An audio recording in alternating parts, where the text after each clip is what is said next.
1절까지 말씀입니다.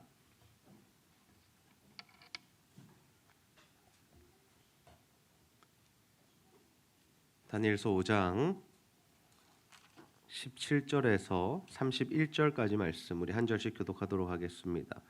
다니엘이 왕에게 대답하여 이르되 왕의 예물은 왕이 친히 가지시며 왕의 상급은 다른 사람에게 주옵소서. 그럴지라도 내가 왕을 위하여 이 글을 읽으며 이 해석을 아뢰리이다.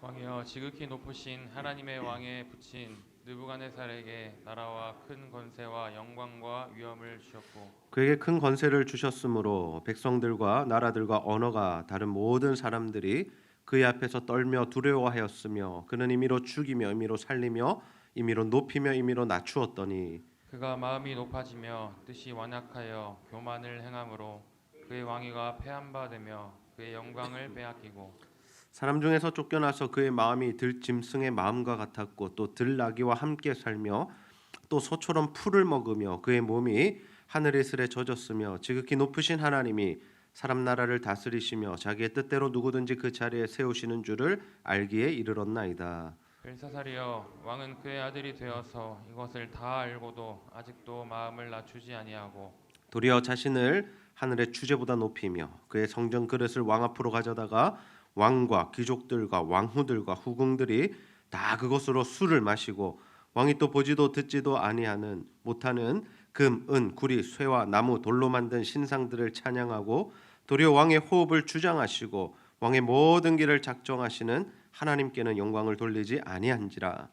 이러므로 그의 앞에서 이 손가락이 나와서 이 글을 기록하였나이다. 기록된 글자는 이것이니 곧 메네 데겔 우바르시니라. 그 글을 해석하건대 메네는 하나님이 이미 왕의 나라의 시대를 세워서 그것을 끝나게 하셨다 하며 데겔은 왕의 저울에 달아보니 부족함이 보였다 하며 베레스는 왕의 나라가 나뉘어서 메대와 바사 사람에게 준 바 되었다 함이니이다 하니 이에 벨사살이 명하여 그들이 다니엘에게 자주색 옷을 입히게 하며 또 사슬을 그의 목에 걸어주고 그를 위하여 조서를 내려 나라의 셋째 통치자로 삼으니라.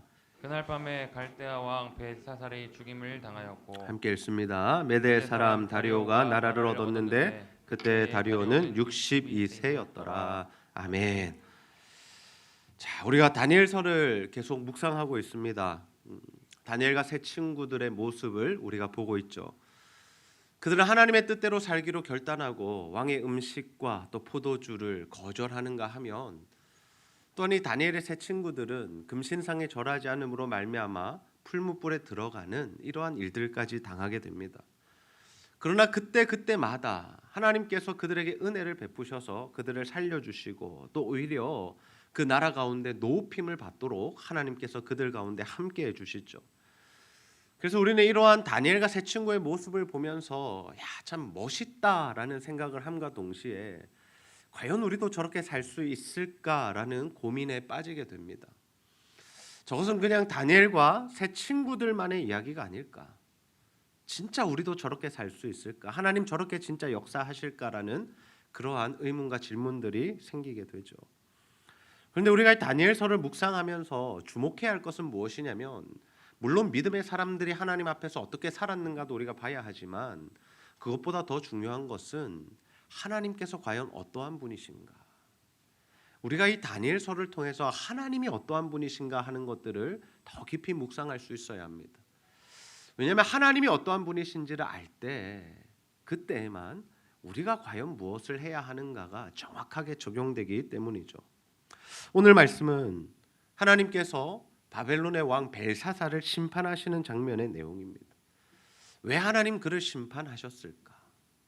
그리고 이 심판하는 이 내용의 스토리를 통해서 하나님은 자신이 어떤 분이신지를 우리에게 보여주고 계신가 하는 것들을 오늘 우리가 함께 살펴보면서 말씀의 은혜를 나누기를 원합니다. 이 벨사살 왕은 느부갓네살의 아들이라고 기록되어 있습니다. 그런데 성경에 보면 이 단어들이 참 여러 가지 의미를 지닐 때가 많은데 특별히 이 아들이라는 단어도 그러합니다. 벨사살이 느부갓네살 왕의 아들이었다. 근데 역사적으로 보면 아들이 아닙니다. 그런데 왜 아들이라고 기록하냐면 이 성경에 기록된 아들이란 단어에는 실제로 아들도 의미하고 또 손자를 의미하기도 하고 또는 후계자 또는 후손을 의미하기도 때문이죠. 그래서 이 벨사살은 사실은 누구였냐면 느부갓네살을 반역한 자들이 있었는데 또 그들을 반역한 자를 반역한 자의 아들이 바로 벨사살 왕이었습니다. 근데 벨사살 왕이 참 특이한 행동을 하죠. 어떤 행동을 합니까? 그가 귀족 1000명을 모아놓고 잔치를 벌이는데 술을 마시면서 뭘 가져오라고 이야기하냐면, 야, 우리 예루살렘에서 빼앗아 온 그 성전에 있었던 기물들 있지, 잔들 있지, 그거 가져와봐. 그리고 우리가 거기다가 술을 따라서 먹자라는 이러한 행동을 하게 됩니다. 보통 왕들이 전쟁을 통해서 다른 나라에 쳐들어가서 이기게 될 때 그 나라가 섬기는 신에 그 기물들을 가지고 오기도 합니다. 왜냐하면 고대의 전쟁은 나라와 나라 간의 전쟁이었지만 그 나라와 나라 간의 전쟁을 어떻게 해석했냐면 신들의 전쟁으로 해석하기도 했습니다. 그래서 우리가 전쟁을 이기면 누구 신이 강한 겁니까? 우리가 믿는 신이 강하다라고 생각을 한 것이죠. 그래서 느부갓네살 왕이 성전의 기물들을 가지고 왔는데, 근데 보통 왕들은 그 기물들을 마음대로 함부로 다루지는 않았습니다. 왜냐하면 자신들이 전쟁은 이겼고 자신들의 신이 이긴 것은 분명하지만 그래도 신들의 기물을 함부로 이렇게 사용하지는 않았다라는 거죠. 근데 벨사살 왕이 독특하게도 그것을 가져와서 술을 마시자고 하면서 여러 것으로 된 그 우상들을 섬기고 찬양하고 예배하는 모습을 보여줍니다. 이 모습은 어떠한 모습입니까? 명백하게 하나님을 무시하는 모습이죠. 하나님, 유다 백성들이 믿는 그 이스라엘의 하나님, 우리 신보다 약하잖아. 야, 그 기물들 가져와서 술이나 마시자, 기분 좋게 우리가 즐기자라고 지금 이야기하고 있는 겁니다. 하나님 이런 벨사살을 보시며 어떤 생각을 하셨을까요? 하나님께서 가만히 두시지 않습니다. 그들이 술을 마실 때에 그 유명한 사건이 일어나죠. 벽에 사람의 손가락이 나타나서 글을 쓰는 사건이 일어나게 됩니다. 그 손가락과 글을 본 벨사살이 두려움에 빠지게 됩니다. 기이한 일을 본 거죠. 살면서 한 번도 경험해 보지 못한 신적인 능력으로 나타난 일이기 때문에 두려움에 빠지게 되죠. 그래서 그 글을 해석해내라고 사람들을 부르게 됩니다. 온갖 술객들과 박수들을 다 불러 모아가지고 야, 저거 해석해내, 저거 무슨 뜻이야 라고 그렇게 명령을 내리지만 사람들은 알 수가 없었죠. 보상을 이야기했습니다. 자주색 옷을 입히고 금목걸이를 채우고 나라의 셋째 지도자로 삼아주겠다. 엄청난 복을 약속한 거죠. 아무도 해석을 해내지 못했습니다. 왕비가 이 소식을 들었습니다. 여기서 왕비는 왕의 어머니를 뜻하는데요. 벨사살 왕의 어머니가 벨사살에게 이런 조언을 합니다. 느부갓네살 왕 때에 참 훌륭한 사람이 있었습니다. 지혜자가 있었습니다.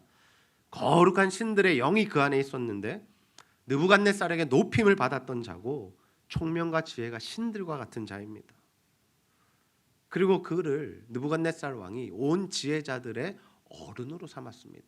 그를 부르면 아마도 왕의 꿈을 해석해 줄 겁니다. 왕의 그 글자를 해석해 줄 겁니다라고 알려주죠. 그래서 드디어 다니엘이 그 벨사살 왕 앞에 서게 됩니다.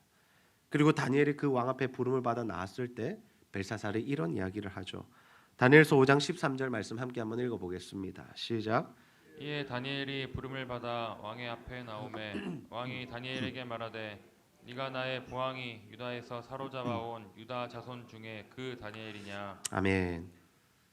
급해서 부르기는 불렀습니다. 어머니의 조언을 듣고 다니엘을 불렀습니다. 근데 지금 이 벨사살 왕이 다니엘을 어떻게 대하고 있습니까? 굉장히 낮게 대하고 있죠. 저 아랫사람으로 대하고 있습니다. 뭐라고 부르냐면 내가 나의 부왕이 유다에서 사로잡아온 유다 자손 중에 그 다니엘이냐. 야, 너 포로로 잡혀온 그 사람 걔야? 그 다니엘이야? 지금 이런 이야기하고 있는 거예요. 다니엘이 어떤 사람이었습니까? 느부갓네살의 꿈을 풀었던 자예요. 그래서 느부갓네살이 정말 하나님을 높여드리며 이 다니엘도 함께 높였던 그 사람이 이 다니엘이죠.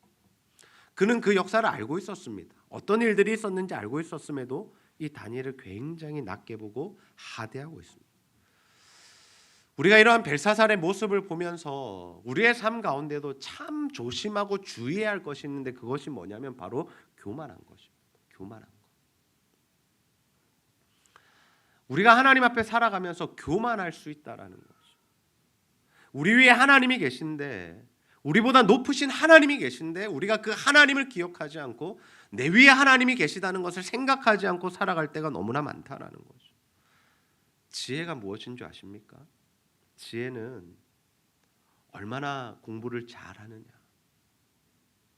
얼마나 좋은 직장에 들어갈 수 있는 스펙을 가졌느냐, 세상에서 어떻게 하면 성공할 수 있는 방법들을 많이 알고 있느냐가 지혜가 아닙니다.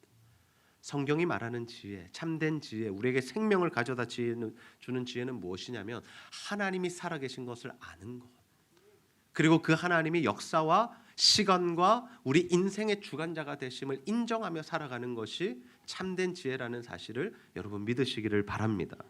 그 사실을 잊는 순간 우리가 교만해지는 겁니다. 패망의 길로 가는 겁니다. 죽는 길로 가는 겁니다. 하나님을 기억하지 않으면, 내 삶 가운데 하나님을 잊은 채 살아가 버리면 우리는 멸망의 길로 갈 수밖에 없다라는 거죠. 우리는 다니엘서를 묵상하면서 이 질문을 계속해서 우리 가운데 던져야 됩니다. 자신에게 물어봐야 합니다. 나는 과연 생명의 주관자이신, 시간의 주관자이신, 역사의 주관자이신, 인생의 주관자이신 하나님을 기억하고 인정하며 살아가고 있는가? 조금 더 구체적으로 말씀드리겠습니다. 내가 모든 일 결정하지 않고 하나님께 그 결정권을 드리고 있는가? 우리가 하나님을 왕으로 모신다는 것은 어려운 것이 아닙니다. 날마다 벌벌벌 떨고 무서워하고 그게 왕으로 모시는 게 아닙니다. 아니면 기도할 때마다 극존칭을 사용하면서 거룩한 용어들을 사용하면서 그렇게 기도하는 것이 하나님을 왕으로 모시는 것이 아닙니다. 진짜 하나님을 왕으로 모신다는 것은 뭐냐면, 하나님을 나의 주인으로 삼는다는 것은 무엇이냐면, 내 삶에 한 걸음 한 걸음, 내 삶의 모든 선택의 문제 가운데 그 결정을 내가 하지 않고, 내가 최종 결정권자가 되지 않고 하나님을 나의 결정권자로 모시고 하나님께 묻는 인생을 살아간다라는 거죠. 우리가 집에서 아버지 어머니를 부모로 존경한다는 것은 무엇입니까? 아빠, 엄마, 나에게 이런 일이 있는데 어떻게 하면 좋겠어? 라고 물어보는 것이죠. 우리가 직장에 가서 상사들을 대우한다는 것이 무엇입니까? 사장님, 부장님, 이런 문제는 어떻게 처리할까요? 물어보는 겁니다. 왜 물어보는 겁니까? 내게 결정권이 없음을 인정하고, 나는 결정권자가 아니라는 사실을 인정하고 결정권을 가진 자에게 물어보는 것이죠. 신앙생활은 바로 그것입니다. 하나님께 물어보는 겁니다. 나의 왕이시고 주인이시고 내 모든 결정권을 가지신 하나님 앞에, 하나님, 내가 어떻게 할까요? 하나님, 내가 어떻게 하기를 원하세요?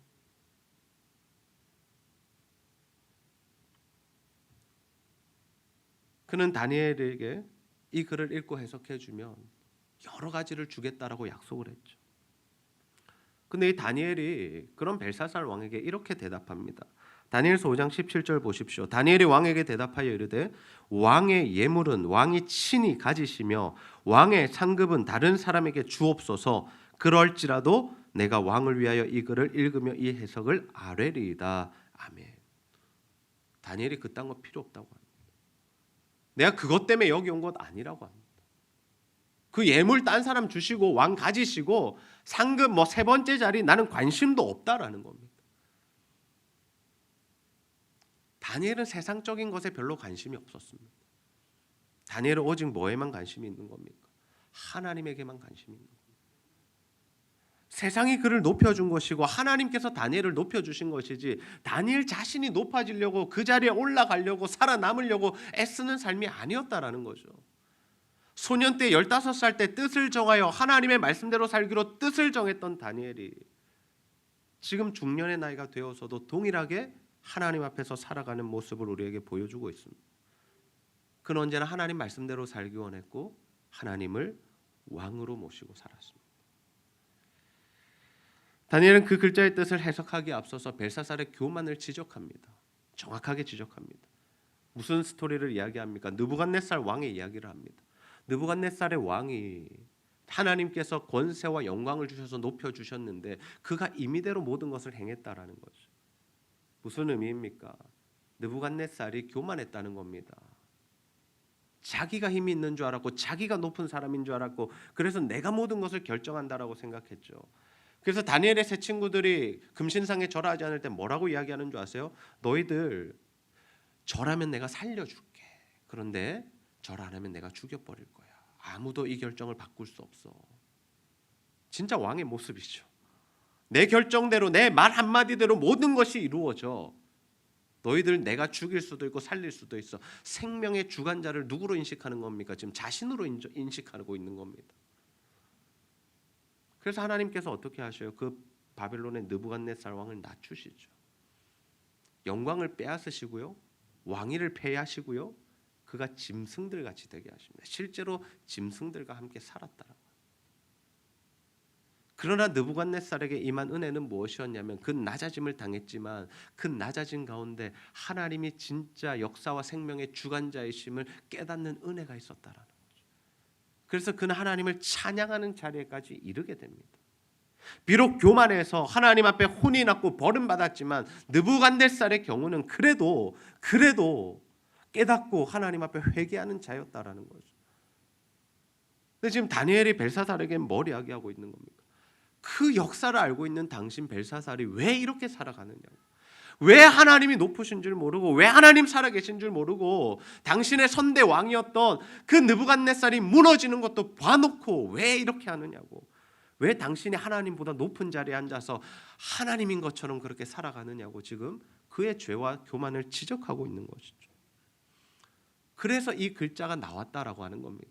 그래서 손가락이 나와서 이 글을 쓸 수밖에 없었다라는 거죠. 하나님의 뜻이 이 글자의 뜻입니다. 이 글자가 무엇입니까? 그냥 음역을 하자면 메네 메네 데겔 우바르신입니다. 메네 메네 데겔 우바르신. 친절하게도 성경이 다 해석을 해놓았습니다. 왕의 나라의 시대를 세워서 끝나게 하시고, 왕을 저울에 달아보니 부족함이 보였고, 그래서 메대 사람에게 이것을 나누어 주겠다. 쉽게 말하면요, 벨사살 당신 자격 미달이기 때문에 하나님께서 당신 심판하시고 다른 사람에게, 다른 나라에게 이 나라를, 왕위를, 권세를 주겠다라는 의미를 지금 다니엘이 전달하고 있는 하나님의 뜻인 겁니다. 벨사살이 망한 이유가 뭡니까? 다른 것 아닙니다. 교만함 때문입니다. 그는 역사를 봤음에도 불구하고, 느부갓네살이 무너지는 것을 봤음에도 불구하고 하나님을 알 생각도 하지 않았고, 하나님을 경외하고 찬양할 생각을 하지 않았다라는 거죠. 우리에게 역사가 중요한 이유가 바로 이것입니다. 역사가 중요한 이유, 성경의 역사뿐만 아니라 세상의 역사가 중요한 이유, 하나님이 누구신지를 알 수 있기 때문이죠. 보통 우리가 성경을 보면서 이런 생각 많이 합니다. 목사님, 성경은 옛날 이야기 아닙니까? 그 역사가 우리와 무슨 상관이 있습니까? 이스라엘에게 국한된 역사가 아닙니까? 고대 시대의 이야기들 아닙니까? 현실과는 맞지 않습니다. 과연 그럴까요? 성경을 보면요, 어느 시대에 기록되었고 어떤 상황 속에서 기록되었든지 그들이 가지고 있던 문제가 지금 시대 우리들에게 동일하게 있고, 그 죄성을 가진 사람들의 그 죄악된 악한 모습들이 지금 시대에도 동일하게 나타나고 있다는 거죠. 이름만 바뀔 뿐입니다. 바벨탑이라는 것이 이름만 바뀔 뿐이지 지금도 세상 사람들은 자신의 힘과 능력을 나타내며 이름을 드러내고자 그렇게 살아가고 있습니다. 이름만 바뀔 뿐입니다. 문화만 바뀔 뿐이죠. 동일하죠.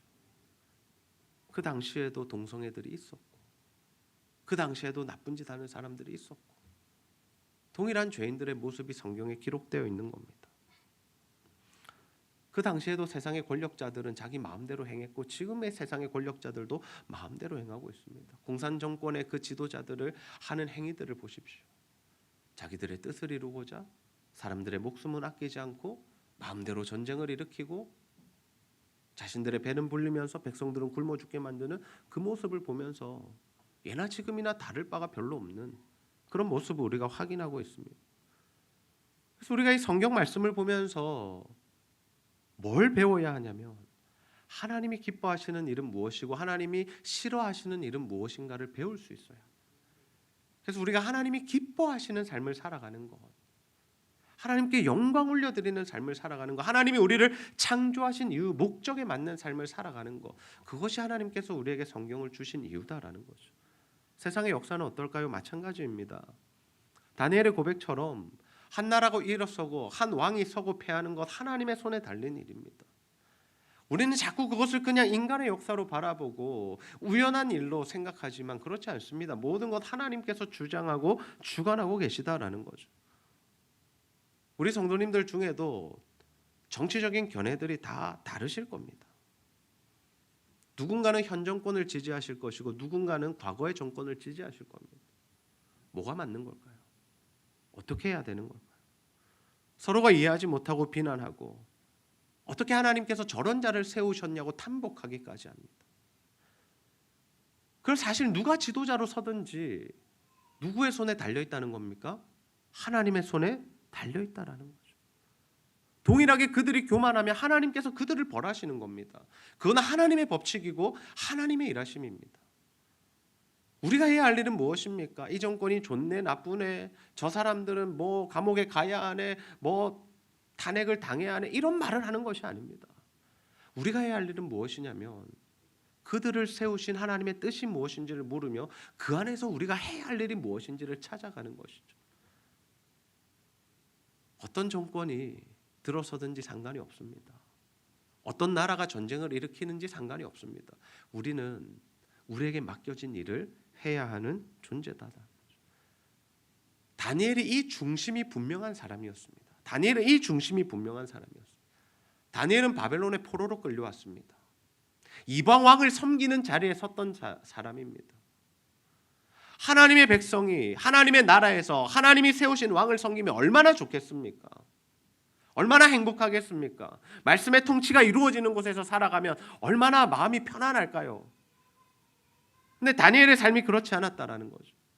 다니엘이 살았던 시대, 다니엘이 살았던 환경, 이방 왕이 다스리고 이방의 나라들이 힘을 가지고 있었고 하나님의 말씀은 짓밟히는 시대였고 그 어려움을 가지고 살았으나 다니엘이 했던 일은 무엇입니까? 그 안에서도 하나님 말씀대로 살기 위해서 목숨을 걸었고 뜻을 정했고 하나님의 일들을 해왔다라는 거죠. 사람이 보기에는 다니엘이 이방 왕을 섬긴 것 같지만 다니엘이 이방 왕을 섬긴 적이 없습니다. 늘 하나님을 섬겼습니다. 자신의 왕이신 하나님을 섬겼습니다. 그의 주인은 하나님이셨고 언제나 그의 삶의 기준은 하나님의 말씀이었던 거죠. 지금 이 다니엘이 벨사살 왕에게 들려주는 이야기가 얼마나 위험한 이야기인 줄 아시겠습니까? 잘 나가고 있는 왕, 최고로 권력을 가진 왕, 그 앞에서 지금 다니엘이 한다는 이야기가 당신 교만해서 하나님이 치시는 거야. 당신의 시대 끝났어. 누가 이 말을 과연 과감히 할 수 있을까요? 누가? 다니엘이 지금 선지자의 역할을 하는 것이 보이십니까? 구약시대 선지자들이 했던 역할이 무엇입니까? 하나님의 말씀이 주어질 때 하나님의 말씀이 임하면 그 말씀을 전했던 일을 선지자들이 했죠. 그래서 선지자들은 인기가 없었습니다. 늘 핍박을 당했고 감옥에 갇혔고 때로는 죽임까지 당했죠. 하나님의 뜻을 전하다가. 이러한 다니엘의 모습을 보면서 정말 이런 목회를 하고 싶다라는 소망이 생겼습니다. 누구 앞에서든지 당당하게 하나님의 말씀을 전할 수 있는 목회자. 듣는 사람이 싫어한다 할지라도 그 메시지가 심판의 메시지라 할지라도 정말 하나님께서 그 말씀을 전하기 원하신다면 언제라도 전할 수 있는 목회자. 근데 과연 이게 비단 목회자들만의 문제일까요? 목회자만 그렇게 살면 되나요? 우리 모든 그리스도인들이 사실은 그 삶을 살아가야 합니다. 우리가 선 곳이 어디든 우리는 세상에 서 있습니다. 세상의 정중앙에 한복판에서 살아갑니다. 우리 모두가 기독교 기업을 다닐 수는 없습니다. 우리 모두가 예수 믿는 가정에서 살아갈 수 없습니다. 3대째 4대째 기독교 명문 집안에서 살아가는 사람 그리 많지 않습니다. 기도하는 것이, 예배드리는 것이 익숙하고 당연한 회사와 그런 문화생활을 할 수 있는 사람들 별로 없습니다. 그러나 우리가 해야 할 일은 무엇입니까? 하나님을 왕으로 모시고 어느 자리에 서 있든지 하나님의 말씀대로 살아가는 것. 다니엘로부터 글의 해석을 들은 이 벨사살은 약속대로 다니엘에게 자주색 옷을 입히고 금사슬 목걸이를 메어주고 그를 나라의 셋째 지도자로 세워줍니다. 다니엘은 필요 없다고 했지만 하나님께서 그를 또 세워주신 거죠. 반면에 벨사살은 어떻게 됩니까? 오늘 말씀해 보시면 그날 밤에 죽임을 당했다라고 합니다. 그날 밤에 하나님의 심판이 굉장히 빨리 왔습니다. 회개하지 않는 자에게 하나님의 심판이 얼마나 무섭게 다가오는가를 우리가 볼 수 있습니다. 그리고 메대 사람 다리오가 나라를 얻게 되었다라고 합니다. 우리가 어떤 선택을 하느냐에 따라서, 우리가 누구를 왕으로 모시고 살아가느냐에 따라서 우리가 정말 결정권을 누구에게 드리고 살아가느냐에 따라서 우리의 삶의 모습은 달라질 수밖에 없다는 거죠. 물론 우리가 하나님 편에 딱 서서 하나님의 말씀대로 살아간다 할지라도 우리가 원하는 때 극적인 하나님의 도우심과 기적들이 일어나지 않을 수도 있습니다. 그런 은혜들이 때마다 시마다 임하면 너무나 좋겠지만 그렇게 하나님께서 역사하시지 않을 때도 있다라는 거죠. 그러나 분명한 것은 무엇입니까? 하나님 편에 선 자들, 하나님 말씀대로 산 자들, 하나님을 인생의 주관자로 모시고 산 자들의 마지막은 달랐다라는 거죠. 더 나아가서 그들의 자녀들과 그들의 가문이 하나님께 복을 받더라라. 하나님을 섬기고 하나님을 예배하고 하나님 앞에 헌신하고 하나님 앞에 우리의 목숨을 드리는 것에는 절대로 공짜가 없습니다. 하나님 다 기억하시고 하나님의 때 하나님의 방법으로 우리에게 더 좋은 것들로 갚아주시는 줄 믿으시기를 바랍니다. 우리는 과연 하나님을 인생의 주관자로 모시고 살아가고 있습니까? 어렵지 않습니다. 하나님께 물어보십시오. 무슨 일을 결정하기 전에, 어떤 일을 행하기 전에, 어느 길을 가기 전에, 어떤 선택과 결정을 하기 전에 하나님께 물어보십시오. 내 뜻대로, 내 감정대로, 내 소원대로, 내 꿈대로, 내 비전대로, 내가 원하는 대로, 욕심대로 모든 것 다 결정해 놓으시고 하나님 도와달라고 기도하지 마시고 처음부터, 근본부터, 시작부터 한 걸음을 떼기 전에, 결정을 하기 전에 하나님께 물어보십시오. 그것이 하나님을 인생의 주관자로 인정하고 모셔드리는 삶입니다. 저는 우리 모두가 이렇게 하나님을 우리 인생의 주관자로 인정하고 모셔드리는 삶을 살아서 절대로 교만한 자리로 가서 패망하는 것이 아니라 늘 겸손히 하나님께 물으며 그 말씀의 인도함을 받는 삶을 살아 하나님께서 복 주시는 인생, 또 하나님께서 은혜로 갚으시는 우리의 인생과 가정과 삶이 되기를 주님의 이름으로 축복합니다. 우리 이 시간 왕이신 나의 하나님 함께 찬양하고 말씀 붙들고 기도